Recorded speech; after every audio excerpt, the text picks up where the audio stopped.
Life raconte l'histoire d'une équipe d'astronautes qui se trouve sur une base spatiale internationale et qui ont pour mission de récupérer une capsule qui leur amènera des échantillons venant tout droit de Mars. En analysant ces échantillons récupérés, ils trouveront la première forme de vie extraterrestre. Et puis par la suite, comme d'habitude avec ce genre de film, ça part méchamment en couille et vous avez votre nouveau film de monstre dans l'espace. Pour donner mon avis vite fait sur le film est pas mauvais, c'est juste qu'il est assez commun et assez oubliable pour moi. Toutefois, je dois quand même donner un énorme plus au film parce que malgré le fait que cette histoire de monstre dans l'espace a déjà été faite un bon nombre de fois, il arrive quand même à donner certaines choses assez originales. La caméra, c'est une caméra qui a l'air physiquement là, ce n'est pas du tout du fan footage, mais en soi c'est une caméra qui a l'air de flotter dans la gravité du vaisseau, et qui va donc de temps en temps effectuer des mouvements de retournement, se retourner tête en bas, vraiment comme si la caméra était physiquement là. Il y aura toujours un effet de flottement qui sera dans chaque plan.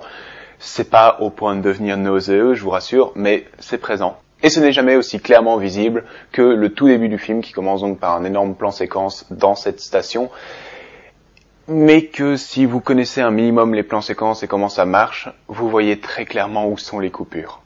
Les premières morts du film sont aussi assez originales. C'est con à dire, mais dans tous les films d'espace qu'on a eu jusqu'à maintenant, je ne me rappelle pas avoir vu du sang en gravité. Là, on a donc une scène où il y a quelqu'un qui commence à cracher du sang par la bouche, et où tout le sang commence à s'agglomérer autour de lui, et ça donne une image assez jolie, mais je me rappelle pas avoir vu ça, en fait, autre part.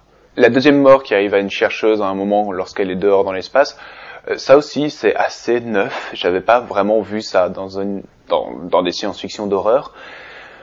Malheureusement, plus le film avance, en fait, plus ces originalités dans les morts s'effacent, et ça devient basiquement monstre arrive, monstre mange, astronaute, fin de la mort.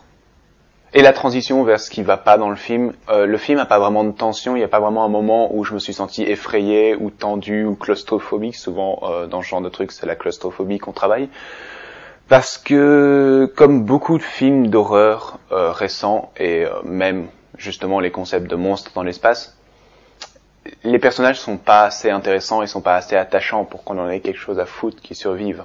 Chacun se réfère en fait à sa fonction plus qu'à une caractérisation. Donc on a le médecin, on a le technicien, on a le pilote, etc. Il y a un personnage, le noir du film, Dr. Derry, qui est de loin le plus attachant et qui a un concept quand même sacrément intéressant. C'est un handicapé moteur dans l'espace et donc forcément ça ne lui cause aucun problème. Et il y a toute une redécouverte de lui-même parce qu'il peut sortir de son fauteuil roulant et pense vraiment que l'alien possède en lui la capacité justement de éventuellement guérir des maladies inguérissables du monde. Mais c'est vraiment le seul qui a un tant soit peu de caractérisation. Même Jake Gyllenhaal, la raison pour laquelle je suis allé voir le film, parce que j'adore Gyllenhaal et il choisit souvent très bien ses films. Voilà, il y a un moment où il parle de son ressenti par rapport à la Terre pendant une ou deux scènes. Et après ça, ce qui sort de sa bouche, c'est principalement des phrases philosophiques par rapport à quelque chose qu'il ne dit clairement pas aux gens avec lui, qu'il dit clairement au public. Et même lui est vide au final. J'avais entendu dire que beaucoup de gens avaient peur que ça devienne une espèce de Prometheus où les gens sont vraiment débiles et ne sont pas du tout des scientifiques. Ils respectent le protocole assez bien au début. Et au fur et à mesure du film, ils commencent à faire de plus en plus d'erreurs, mais ça ne me dérange pas outre mesure parce que en soi, il y a le stress qui commence à monter, il y a la peur, il y a la responsabilité qui commence à se mettre sur leurs épaules. Et on est humain, forcément sous autant de pression, quelques erreurs vont être faites. Toutefois, il y a quand même 2-3 erreurs au tout début du film et même qui continue que ça, je trouve ça un peu grossier. Surtout en fait rentrer en contact. Tout au long du film, ils vont rentrer en contact avec des gens qui ont été en contact direct avec l'alien. Je suis pas scientifique et je connais pas le protocole, mais il me semble que quelqu'un qui a été en contact avec l'alien, même si ce quelqu'un est décédé, il doit impérativement rester en quarantaine pendant des heures, voire toujours. La façon dont le martien s'échappe aussi peut-être est un peu farfelue. Il travaille avec dans un laboratoire qui est fermé et il est lui-même le martien dans une boîte avec gants pour pouvoir travailler avec lui. Et il y a un moment où donc il y a quelque chose qui se passe assez mal et je comprends pas pourquoi il n'y a pas un système d'élimination dans la boîte. Encore une fois, je côtoie pas des laboratoires tous les jours, mais il me semble que dans ce genre de boîte, il y a souvent un système pour faire dropper la température ou la faire justement extrêmement monter, ou alors balancer des toxines pour justement éliminer une éventuelle menace qui essaierait de sortir de cette boîte.